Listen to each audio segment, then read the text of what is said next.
Hey y'all, this is James Kee with East Nash Grass, and you're listening to the Bluegrass Jam Along, the podcast for anyone and everyone who loves bluegrass.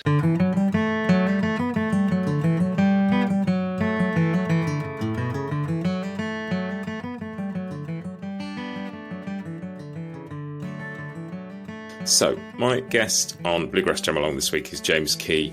James is a singer and guitar player for a band called East Nash Grass, and we are here to chat about their fantastic new record, which has been out for a couple of weeks now. James, welcome to the podcast.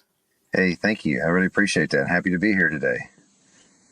It's such a cool record, and I think what I like about it is particularly the idea that you sort of came together as a band through having a regular gig, really. Like most bands start off as a band and then go and find some gigs.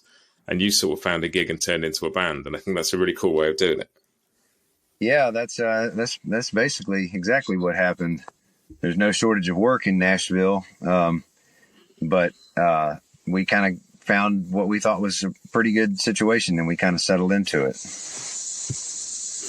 And it's like there's something about that idea of having a residency in the same venue that is a really cool thing, just in terms of getting your stuff together, because you have a regular gig at Dee's Lounge in East Nashville, which has been going for a few years now. And there's something, I mean, I grew up listening to the Beatles and that whole mythology about them having a gig in Hamburg when they just played every night, and also reading about J.D. Crowe playing, you know, the Holiday Inn. And there's just something about just a regular gig that really sort of gets your act together, isn't it? We were kind of reminded of that when we first started, and several friends of mine started showing up, and they would tell me, we've been playing Monday nights, and some of my friends would say, oh, you guys need a Friday or a Saturday gig or something like that. And I realized pretty quick that I didn't think we did need that, because Monday ended up being a unique night. Anywhere else in the country, you'd almost never be able to do a Monday night gig and have any kind of attendance. But living in a place like Nashville, where so many of the residents there are in the music business, they're out on the weekends. They're not there. Nashville turns into a completely different town on Friday and Saturdays. And when I first moved there, I would go out on Fridays and Saturdays, and I realized I wasn't making any real good connections on those nights, because the musicians and people in the music business that I wanted to get to know were out and about working.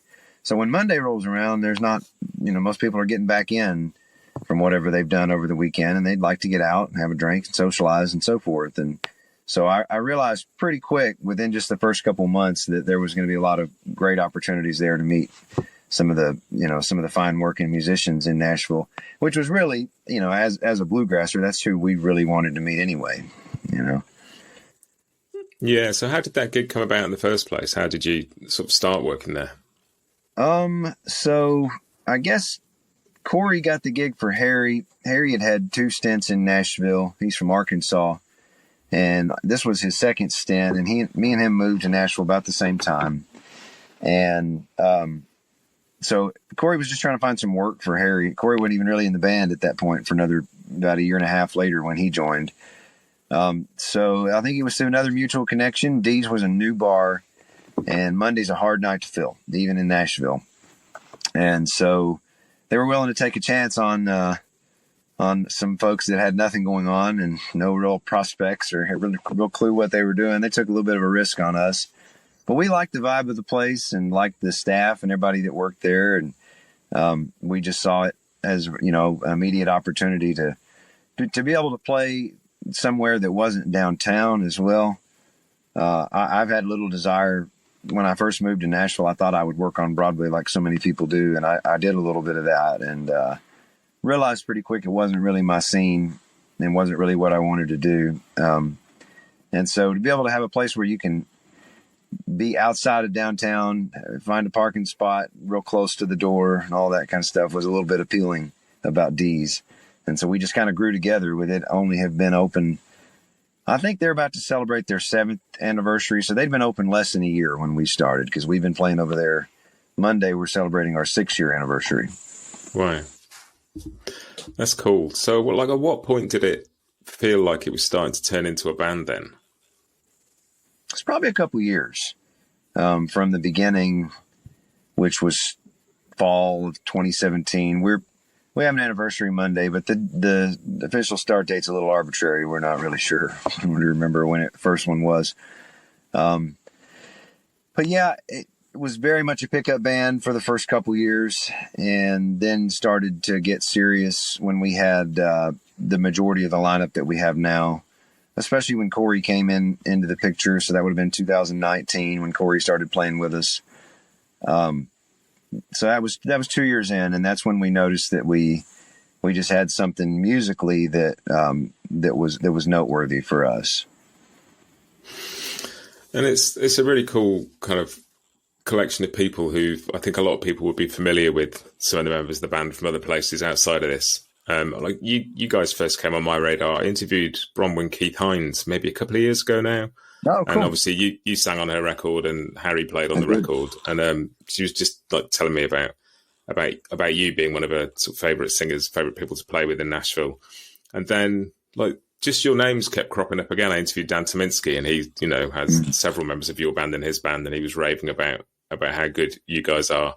And, and just sort of then piecing it all together. So I'd seen Corey play with David Greer in those sort of lockdown tune sessions that everybody was sitting at home watching on their sofa. And I actually saw Jeff play with Nickel Creek here earlier in the year.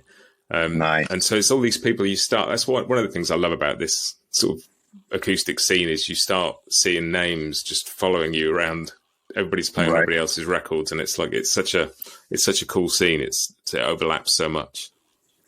There is. I think that's one of the things that drew me to Nashville at a pretty early age, just because I grew up before the days of streaming being popular, and so I listened to most of my music on just a few CDs and tapes and things that I had, and I saw a lot of the same names as I would read the liner notes of all of these projects, and I remember I would see some of these names pop up all the time, and so when I moved to Nashville, I wanted to get to know some of those guys, and I was surprised at how accessible they are, because many of the guys that are the most recorded in the world even are not famous. They're famous amongst us, amongst musicians, amongst our group. But that's an interesting observation. I'm glad to see that folks are paying attention, because there's a great community of really wonderful folks and musicians here. And that was, to me, probably the most encouraging part of Nashville, is just how inclusive I found everybody to be.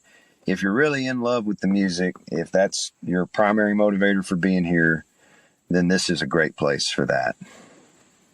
And when did you come to Nashville? About 7 years ago. I'm from East Tennessee. I'm from Chattanooga. So not a very far drive, about 150 miles. And my mom's side of the family, it was from right here in Nashville, and has very deep roots, and been here for a couple hundred years, in fact. So with majority of my family living here already, I had always kind of wanted to live in Nashville, and I didn't know what point in my life that would happen. And I started thinking about it in 2016 and decided to make the move at the end of that year. So right about almost 7 years ago. And has music been like part of your life from the start? Yeah, absolutely. I started singing as soon as I could walk, I guess, and sang in church choirs and school choirs and the Chattanooga Boys Choir, and got into bluegrass when I was about 10. My granddad, who was from here in Nashville, played banjo and played guitar, and he got me into bluegrass, and I just really was enamored with it. And I've listened to a lot of country music too, and I really like anything that's got good singing. That's always been what motivates me the most, more so than playing even. And I think that's because I sang first. So it was a lot easier move for me than others, because I would imagine it'd be more daunting if I didn't have family and friends. And I already knew how to navigate the town, because I've been living here for so many, living in East Tennessee for so many years. So it was an easy step for me. And once I moved here, it was quite obvious that I had made the right decision. It's interesting talking about the singing, because I think like so much bluegrass is obviously like really impressive instrumentally, and that's sometimes what you notice first. But some of my favorite like albums, the singing is the thing that just floors you, like whether it's Skaggs Rice or some of the bluegrass album band stuff, or some of the Doyle Lawson and Quicksilver stuff, or like people now like Sarah Jarosz, whoever, if you've got a great vocal on top of it, that's, it's not great music without a great vocal. Well, I always liked it because you're born with what you got, and you got to figure out how to make that work. There's nothing else you can really do about that. Yeah, it's sort of the most direct form of musical communication, isn't it? Because you are the instrument. There's no sort of, like, you can't get obsessed with the gear. You can't go down a rabbit hole of finding the right guitar or changing your strings or buying a different pick every week. You've just got to get on with it. Yeah, that's exactly right. And of course, you can take lessons and you can learn different ways to sing, different styles, and all that. But in general, you're left with the instrument that you've got. And so, part of me always. I always found that interesting because everybody can sing. It's just a matter of, learning how to use your own voice. But it was just what drew me in at an early age and still does. Still is what motivates me the most. Any genre of music I listen to, it's going to need to have good singing for me to be interested in it. Yeah, and you sort of mentioned the country influence as well as bluegrass, and I definitely hear some of that coming through on this record. There's definitely, like, not just the singing, but also some of the song choices. It's got quite an old school feel to it. It feels like a record that could have been around for years almost. Well, that makes me feel good to hear. That's always what I wanted, because as I've gotten older, I think those are some of the most important things that you'll leave behind. Life is short, and it's your records can last longer, much longer than you do. And so we I don't know that we intentionally set out with, you're always hoping that what you record is going to be remembered and be looked upon fondly, but certainly a goal of ours was so that it would sound timeless, meaning that it would age well, and hopefully it will. We'll see. To be determined. Yeah, and it's a great record. I love it. It's also got quite a laid back feel. It's not like sort of hot driving bluegrass. It's got a very relaxed quality to it. It sort of sounds like, it doesn't sound forced at any point. It's got a load of energy, but it doesn't sound kind of like anything's being pushed really hard. And maybe that's just because you guys have been playing together so long. I don't know, but it just all feels like it's in the spot, if that makes sense. Yeah, I appreciate that. I think everyone has quite a bit of experience in the studio at this point, and we hadn't really worked together as a band as much in the studio, but everybody knows what to do and knows what will work for them and how to be able to do their best work. And one of the things that we thought was important in making this record is it's really just us in that room. Sean Sullivan engineered it, and you could say that he co-produced it because he did help when we would ask him to, but in general, there was no one else present in the room. There's no guests on the record. We just wanted to just be us, and we really just kind of rolled into the studio each day, not even necessarily knowing what we were going to do, knowing what time we needed to be there, and knowing about what time we needed to start and stop. But in general, we just kind of went with the flow on it, and I think that that vibe shows through on the record. And it wasn't just the recording too; it was the song selection. Even it was like, well, we went in knowing we might have 5 or so tunes that we wanted to record, and we did those just to get it out of the way and get comfortable with the space. And then we just immediately, went on to whatever else we felt fit. And that was neat. As the recording process unfolded, it's almost like we learned more about it, and about what this record was going to be. That's really cool. And presumably, like, if you've had a few years of doing a residency somewhere together, you've got a pretty large amount of stuff in your repertoire. Yes, indeed. And I think the first record probably is indicative of that. I think there's like 14 songs on the first record, and we probably could have kept going. This one, I think we cut one. There was one that we eliminated from the record that just wasn't quite, just rhythmically, just didn't seem like it was on the same page as everything else we were doing. So yeah, we had more that we could have drawn from, but these just kind of seemed to fit together. But definitely playing that weekly residency really allows you the ability to workshop songs, jokes, bits, whatever. You can really find out what works and what doesn't. Because sometimes you might hear something and you think, man, that'd be great. And you try it out on people, it doesn't work. So it's kind of a science, but it's also just a little bit of the figuring out what will work and what won't. And if you have that weekly audience, you can test that out. And that's certainly what we've been doing with songs. And I think sometimes it just surprised us when we would start doing something that we weren't even trying to do in a noteworthy way, and it would resonate with people. So definitely our experience helped us out with that. It's a cool mix of stuff because there's some stuff on there that, like Harry's got a tune he wrote on there. There's a tune you wrote on the record. There's an instrumental on there of Maddie's. But there's also some new tracks from like Christian Ward and Jared Walker. Like Jared's turning into a great songwriter. Just some of the stuff he's written for Billy Strings and, some of the songs he's contributed to this. There's some really cool stuff coming out. Indeed, man. Jared and Christian both are probably a couple of our favorite new writers on the scene. Christian has long been very talented, and I'm excited to see the opportunities that he gets in the coming years, because having those cuts on Billy's record, I know has put a little wind in his sails. So we were happy to be able to have Christian got 3 cuts on there, I think, and 2 of them co-writes, one with Corey and one with Jared. And we were happy to get those tunes, man. They just happen to fit so good. Yeah, they're great tunes. It's a great opener. I love a record that has an opening track that's sort of a statement of intent that sort of sets you up for what you're going to get. And there's just such a cool energy to that track, Last Chance to Win. And it's one of the interesting things about this, which presumably is a real asset when you're doing a residency, is you've got multiple lead singers. There's like 3 of you sing on this record. It's not like one of you doing all the tunes. And presumably, like if you're playing live, and maybe if one of you's not around a particular week, having a few of you that can cover that is a really useful thing.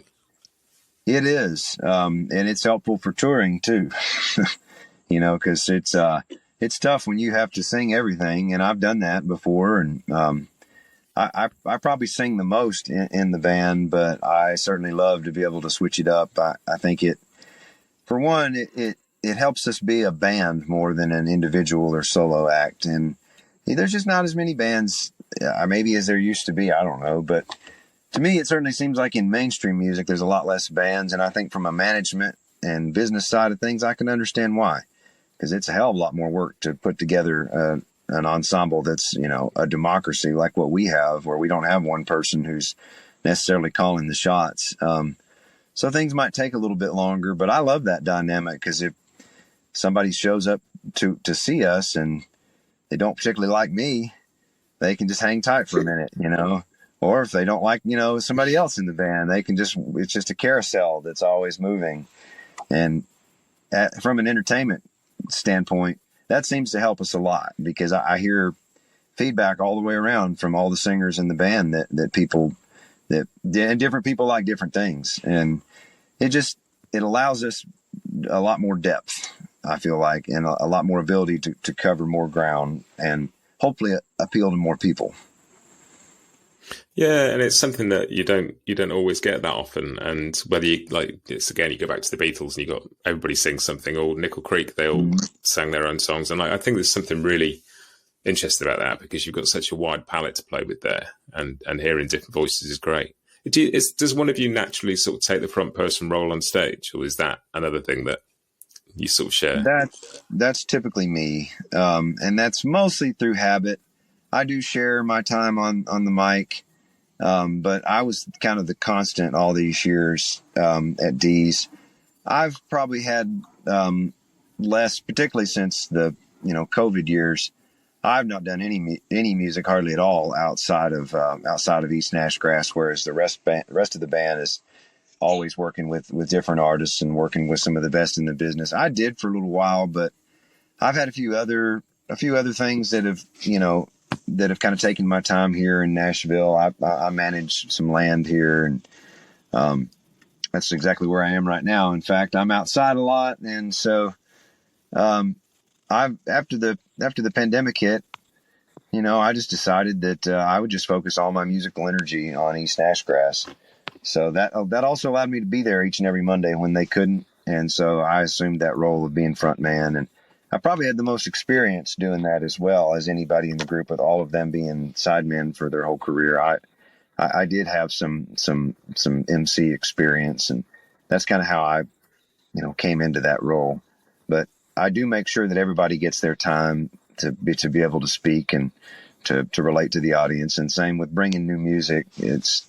We're always doing stuff as a unit. We're always going to bring songs that everybody likes, and if we have something that we feel like it's not getting fun or people aren't liking it in the band, then we'll take that out. So we're always trying to make sure that it's not a one-man show. And has it been easy to sort of keep it going for all these years? So we say 6 years next week, and with everybody going off on tour with different people, particularly recently with half the band going off with Dan Tominski, that's a few people going in one go. Is it sort of easy to keep it together, or has it been a struggle at times? Yes and no. If I find something I like, I will do it forever. I'll just, I could eat the same breakfast every day. And me moving up here was the only time I'd ever moved. I'd lived in the same place and been around the same folks for my entire life for 28 years prior to moving here. So I liked that part of the Monday night residency, because I enjoyed it. It became part of my routine. So that part was easy for me to keep showing up. As far as keeping the group together, sometimes it's been tough. Musically, it's never been tough, but it has definitely tested my patience at times, because it seemed like every time prior to the present, seems like every time we get a little traction or we get something going, somebody famous would come along and offer things that we can't, and over the last year and a half or so, that started to change some, whereas everybody doesn't feel that they have to take an opportunity that comes along to them just because it's good. We've got the same manager that Dan Tominski has. We're booked by the same agency. So there's some synergy there as well. And I also want to be able to keep this element of East Nash Grass members being able to play with other people in Nashville. I think we roundabout way kind of patterned our business after the Nashville Bluegrass Band, who, when I was a kid, were part of everything and always doing cool stuff, and not just, in Nashville, but all over. Then they were part of everybody's records, and that to me, it made them seem so interesting that they were all doing all these different things all the time. And so we don't ever want to move away from that. I still want to be able to have everybody in this band be able to take session work and maybe occasional other road gigs and things like that. But everybody's definitely made a marked shift in the last year and some change to give more of their time to the band. And that's been encouraging. And I would be remiss if I didn't credit Corey for being a great visionary for all of us. When any of us, including myself, have gotten impatient or discouraged, Corey's done a great job at seeing the big picture, which for us, that means, that this could last for many years. It's a band, it's a partnership, so it will end one way or another. We know that's the case. Hopefully it'll end amicably. It could end with all of us, no longer being here anymore. You just never know. But being that it's a partnership, it is a finite thing that we're doing together, and we want to make last as long as we can. And I think that's where the records come in, is we just want to be able to make great music that people can enjoy for years to come. Yeah, I found that really interesting, like going back to talking about seeing people's names crop up in different places and just seeing, and I think it's true, that thing you were saying about that there seem to be fewer bands around at the moment. And like just seeing within the space of a few months that this record coming out, and then seeing the Mighty Poplar thing as well, which has got a similarly sort of slightly old school bluegrass vibe about it as well. And they're really cool things to see, because I love records like that, and they're quite different as a sound, but just it's a band full of people that I'm going to hear play with somebody else in 3 months' time, and it's great to hear like that those things are an ongoing thing, a bit like Bluegrass Album Band. They all had other stuff to do, but it ran for a long time, and that's just some of the best music that was made at that time. No doubt, man, and it's very timeless. Yeah, totally. And I know at one point you and Harry swapped instruments, because Harry was playing guitar and you were playing mandolin, weren't you? Yes, I played mandolin my whole career. And was that switch to do with sort of practicalities, or did it just sort of happen and felt good? Both. We played a show that a friend of ours got for us out in Idaho, in fact. And I don't remember why, but he had switched us up where I was playing guitar and Harry was playing mandolin, and Harry's a great guitarist. And I certainly loved his guitar playing, and I had been a mandolin player most of my career. Honestly, I'd never played guitar professionally in a band, maybe other than a song or two here and there, but it was my first instrument. But once we did it, man, it just worked musically. I found it easier to lead the band, particularly on weeks that maybe we've got a sub or something like that. It's a hell of a lot easier for me to show somebody how something goes by playing guitar. It's easier for me to set the pace and set the rhythm as well playing guitar. And then I kind of understood why maybe all these country singers play guitar. You know, it just seemed to make a little bit more sense. But also, I think you've got to work with the tools in your toolbox. And man, Harry's a great mandolin player. Yeah. And I think, you know, I think I'm a fine mandolin player, but what Harry added to the show was way more than I could, and it fit his persona, and it just allowed us to be more flexible in a lot of ways that I hadn't really considered. So once we tried it, I just knew I had to get used to it. And, you know, part of that, part of my, you know, insistence on playing mandolin all these years may have just been due to my own laziness, because, man, it's a lot more work to play guitar. The damn thing weighs a lot. I got to fly with it. I got to carry this huge heavy case around everywhere. I got to pump out rhythm the whole time at however fast these guys play. It was a lot easier to play mandolin. So, you know, I had to work a little bit harder for sure, but that's nothing I've ever been afraid of. And so once we made the switch, it just made a lot more sense. And I know Harry really loves to play mandolin, and people love to see him play mandolin, myself included. He's probably my favorite mandolin player, other than Jared Walker. I think they're right neck and neck. They've both got a sort of slightly old school sort of angle to the way they play as well. Lots of tremolo, lots of double stops. Kind of you know, and Jared particularly's got that. He sort of embraces the slightly less. Quite to word this, but like you get some super clean picking now on mandolin. You get some players who are super clean, super defined, super precise.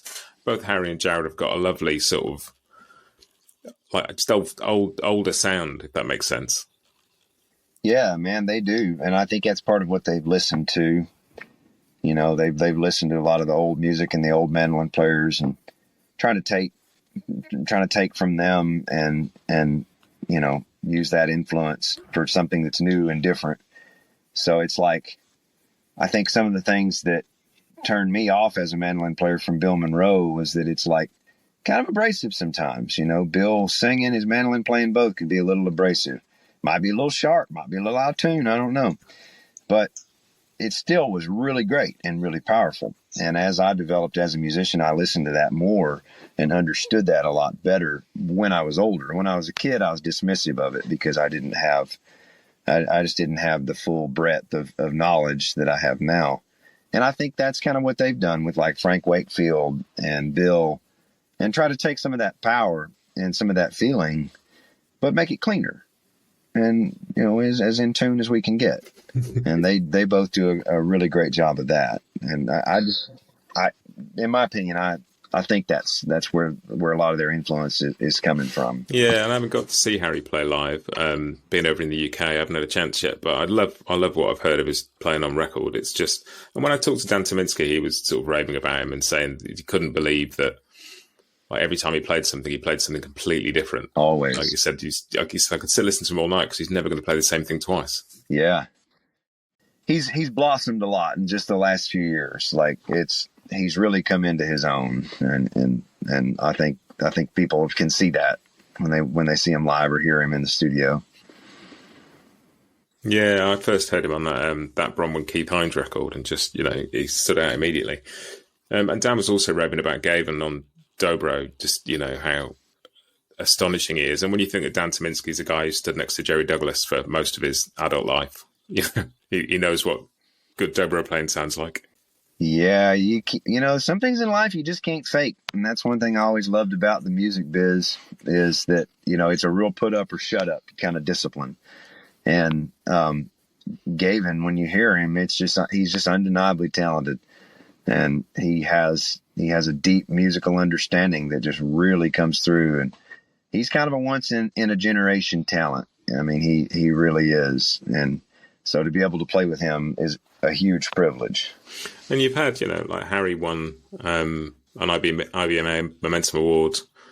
Was it last year? Maddie won one the year before. I think Gaben's up for one this year. So, there's, it's a lot of musical talent in the band.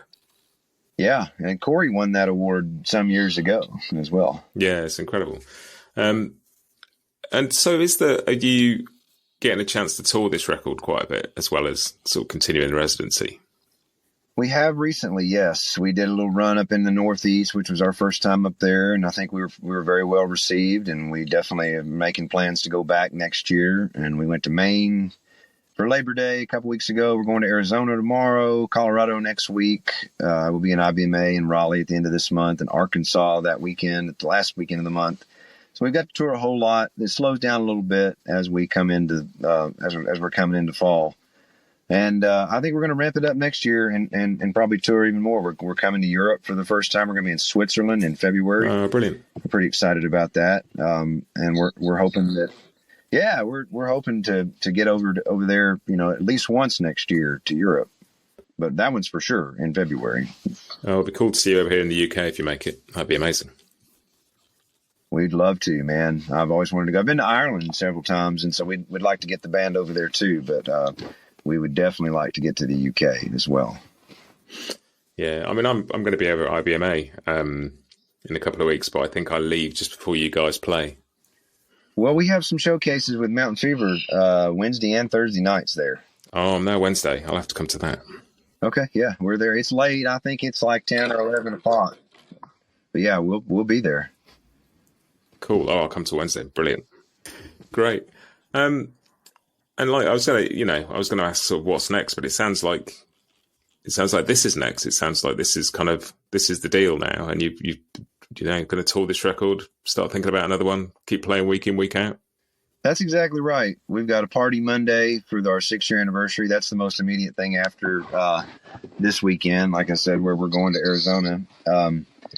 But yeah, I'm so forward thinking, that I'm already thinking about the next record, and I'm thinking like, well, what songs do we want to put on that, or what should I be writing about, or what should I be trying to be in tune with? And it's maybe a little early for that, but I'd think within 6 months we're wanting to be working on this next record. I mean, it's funny with the whole way records are made. By the time you end up talking to somebody like me about a record, it's probably been made for like months, and your head's naturally thinking what's coming next. Well, that guy from Spotify seems to stick his foot in his mouth a lot, but he said a comment that got a lot of attention a year or two ago about artists needing to make more content, and he's not wrong. It's not Spotify's fault that the streaming world is what it is, but people consume more content than they used to. I mean, it used to be such that a band could go get photos made like once a year and get some 8x10s printed up. And we all know that's not the case. We have a photo shoot every other damn month, it seems like. But you have to have more content, and that includes the music. And so, especially when you're at our stage, we're just now kind of getting some momentum and just getting some name recognition. And for us to be able to keep that up, we gotta keep pushing the content. And it's fun, man. We're thrilled that people have been real receptive to this and seem to be enjoying it. That was the goal of the record, and we had this discussion internally with the band. Like, someone was asking me not too long ago if I'd ever dreamed of having a #1 record. And I said, no, what kind of a kid sits around and dreams of charts? Like, I dream of music that reaches people and that people love and that resonates with them. And will I be unhappy if it goes to #1? Of course not. That would be great. But it's not a metric by which I've planned my life for many years.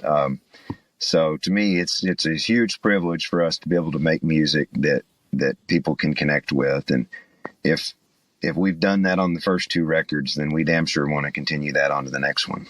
Yeah, and it just really feels like there's some momentum building around this. It's I keep seeing you guys crop up and people talking about you, and there seems to be a really positive reaction to the record. So I hope it is hugely successful for you, and really looking forward to hearing another one at some point.